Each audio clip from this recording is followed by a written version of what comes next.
property, right? Yeah. Okay. Long story, but anyway, it was getting to be a pain in the ass, so we sold that, took the money, and bought a ranch in actually in Arizona, near It's Arizona. Peach Springs. Peach Springs. Peach Springs and Goodman, somewhere like out in that area, right? Okay. Not far from the Grand Canyon, like really close to the Grand Canyon.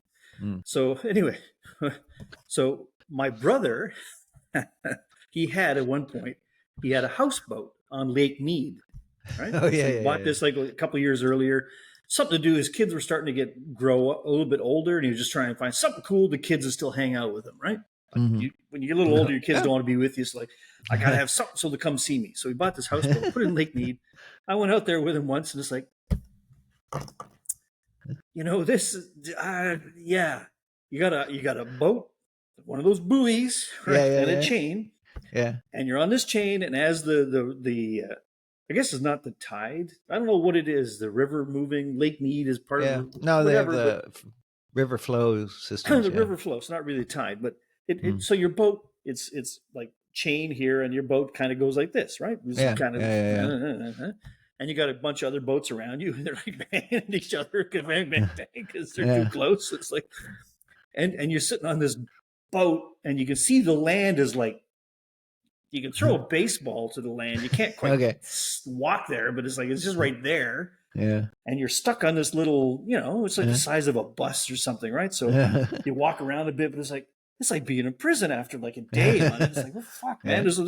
So anyway, long story to that. Hauled his houseboat to the ranch in the middle of the desert to use as his building, as a cabin, right?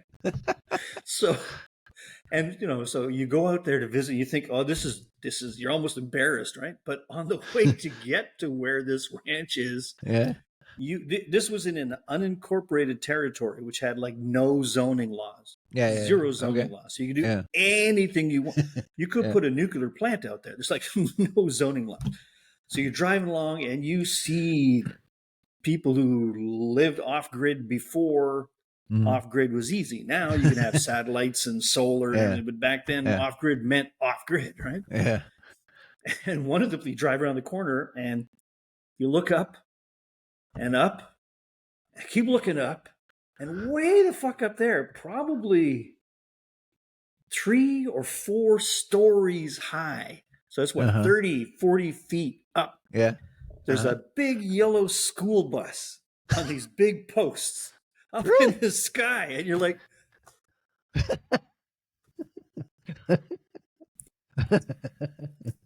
okay, I'm not, you don't even ask. I mean, a guy like who does that, you don't even want, he doesn't want to talk to you.